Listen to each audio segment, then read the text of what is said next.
right, folks, back on the Bossman. So you see him in the background, in the foreground. There's our good brother, Coach Robert. There, SMU Mustangs now. Dallas, Texas, doing his thing down there. Coach Lanier, looking good, brother. How you doing, man?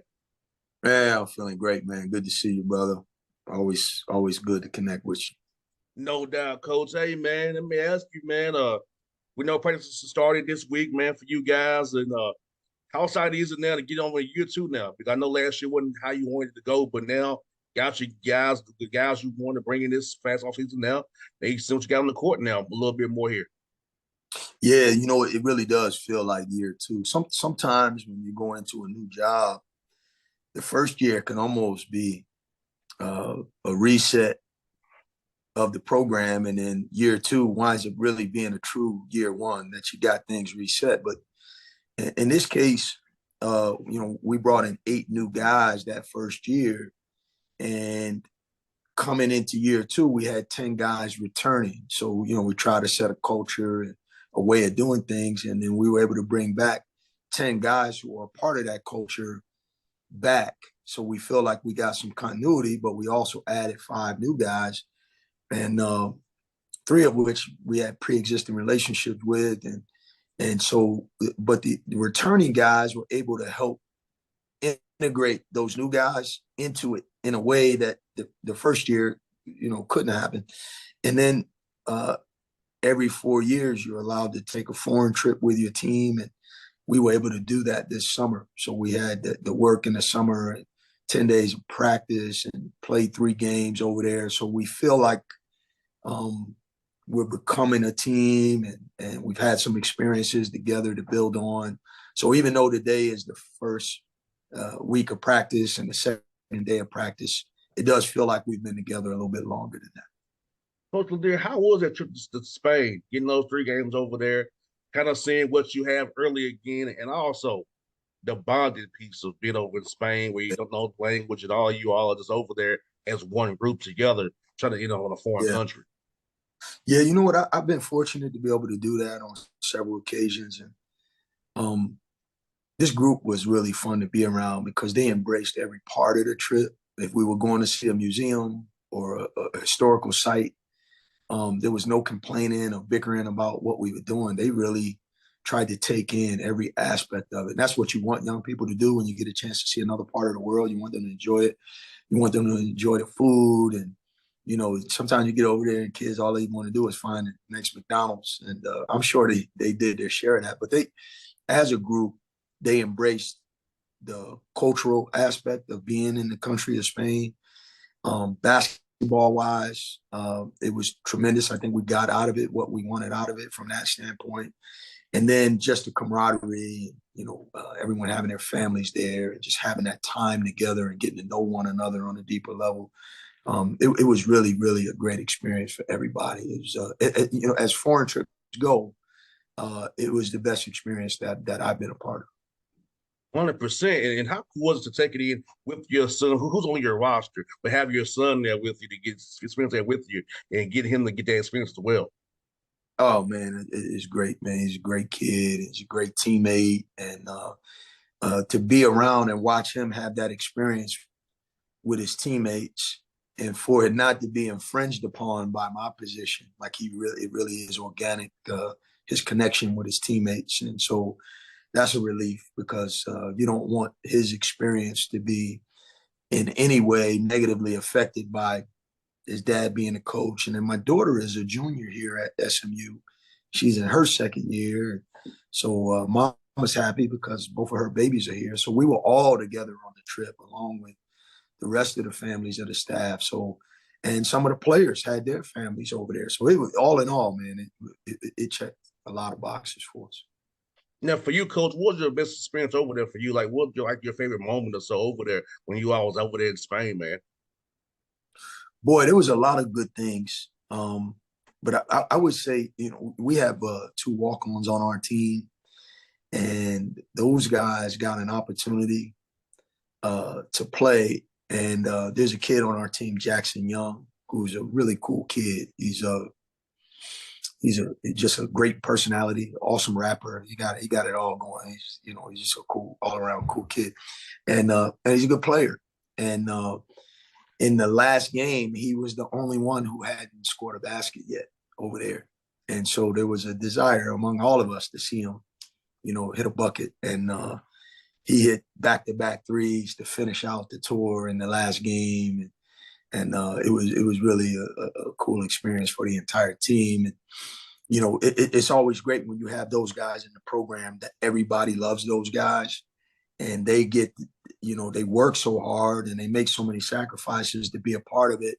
And when they get a reward like that, it's a pretty cool thing. So that was great.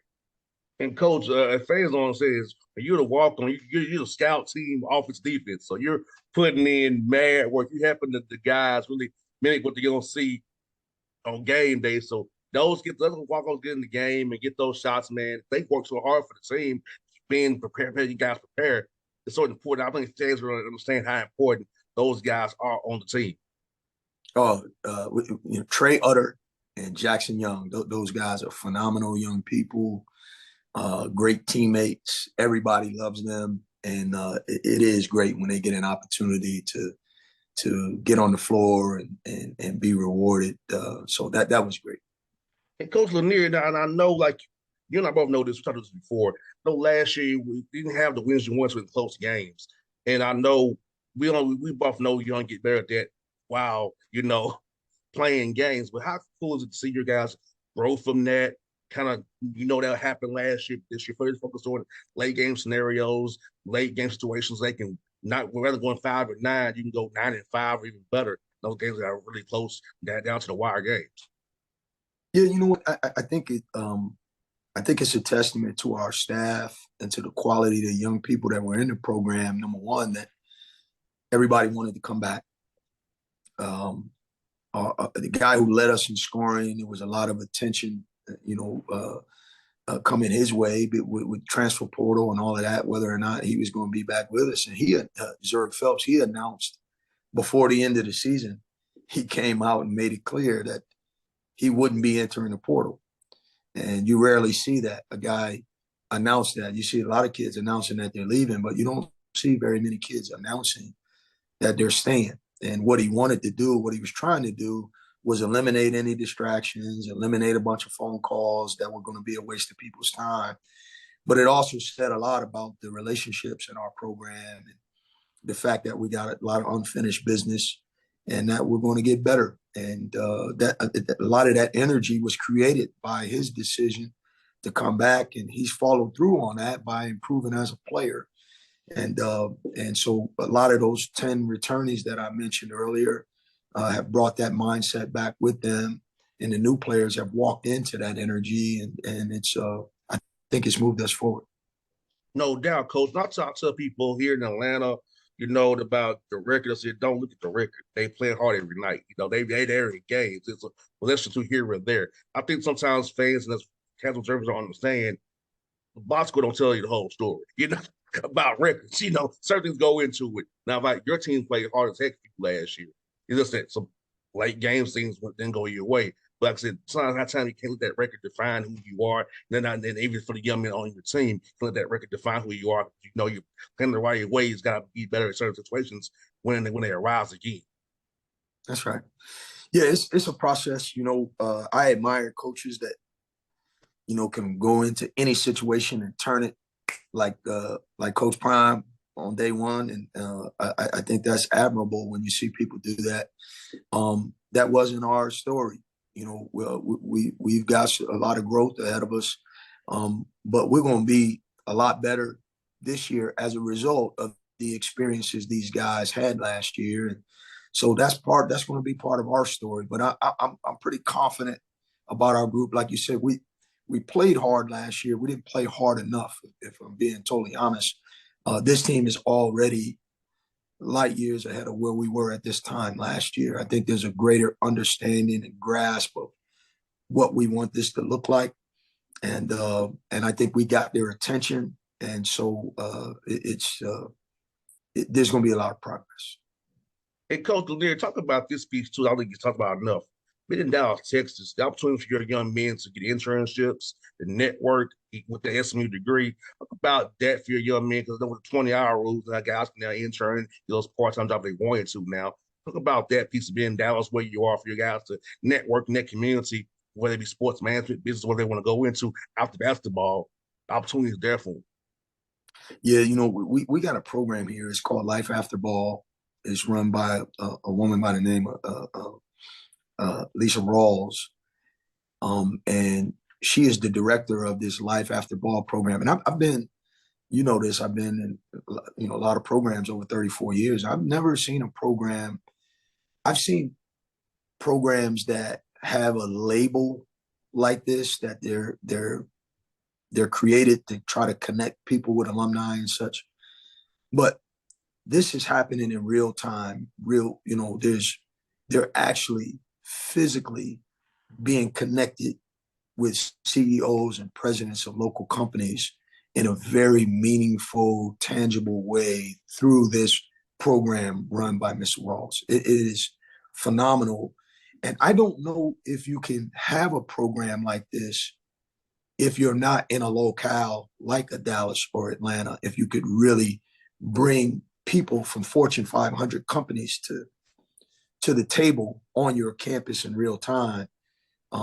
Being in Dallas allows us to touch people like that, and for our players to get directly connected with successful people in the community, in the field that kids might be considering, and they can be educated about what those fields consist of from these leaders themselves. It's phenomenal. Life After Ball, Lisa Rawls is just Rawlings is just a tremendous program that I've never seen anything like it. And obviously Dallas is a great city with so much opportunity and so much commerce, and we do take advantage of it here at SMU.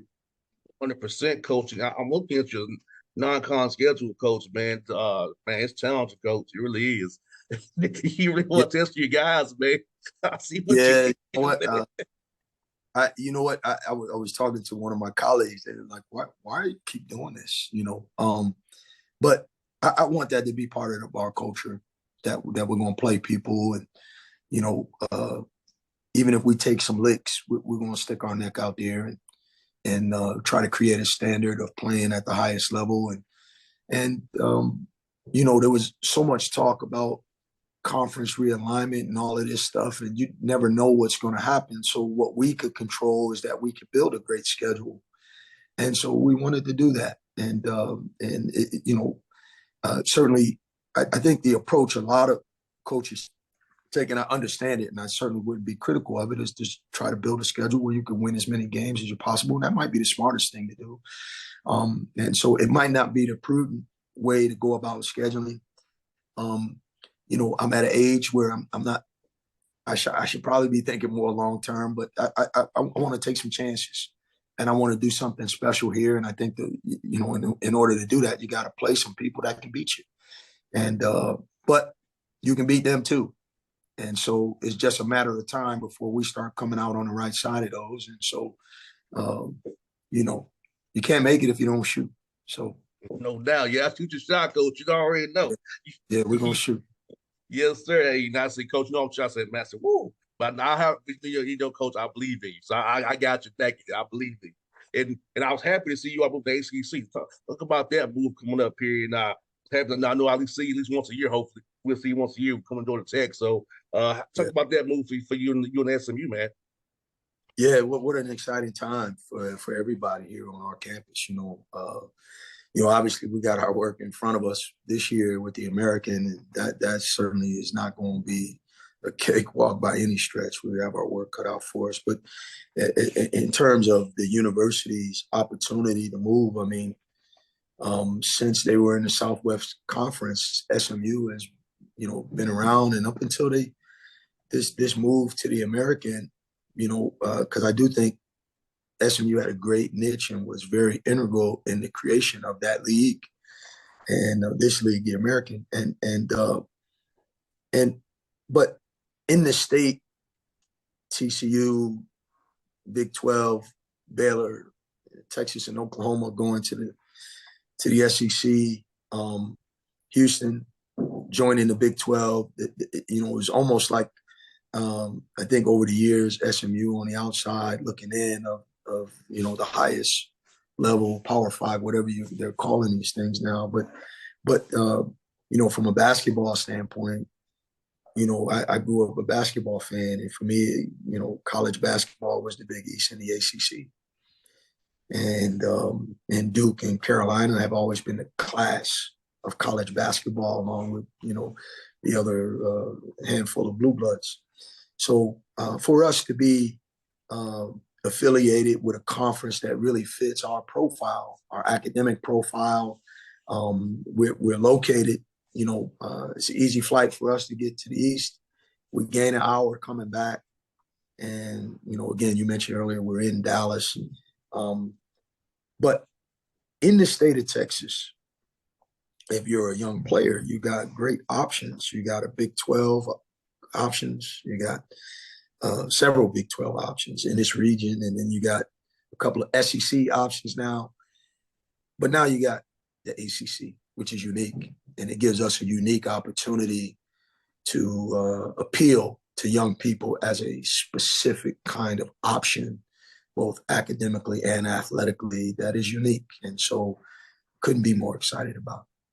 And I see it as an opportunity for you too, because you have ties to the SEC and being in Tennessee, Atlanta, the Eastern Seaboard, Southeast, being at Georgia State. So for you, I feel like it opened up your doors even more moving to that conference for you, who you can bring into your program, who fits the profile, because we all know you're a hell of a coach and hell of a staff, man. I just believe in you. You know that for sure. And I feel like this is going to be good for you based on your network of people you already have. Yeah, you know what? This is, without question, I thought of SMU as a destination job for me when I came here in the first place. And that was regardless of conference affiliation. If we stayed in American, this is where I would want to spend. This is where I came here to be here. I'm 55 years old. I'm not looking to bounce around anymore. We got a job to do. I got to get it done, and I'm excited about that challenge. But this is a destination job as it was, and as is. Boy, what a destination to be in, to be a part of this institution in this city affiliated with that conference. I mean, what an opportunity, huh? No doubt, coach. Like I said, you've been putting in your years. I met you in Tennessee. You was grinding in Tennessee. I remember you at Siena. So like I said, I followed your career. So seeing this for you, man, I'm happy for you, man. You out of New York. I got a lot of New York friends and family as well, man. So seeing what you've done, man, it's great, coach. Coach, I'm telling you, you don't look like you double nickel at all, coach. You're a little younger than that, coach. You're doing good, man. I got a little gray. You're doing good, coach. You're doing good. But coach, they're good. Hey, always good to talk to you, brother. And best of luck to you this year, coach. I'm hoping I talk to you in March. We're going to the big dance, man, and I'll be watching you all journey as always, coach. Oh, man, I appreciate you, brother. Anytime, coach. I'll see you soon, brother. Yes, sir. Thanks, man. All right.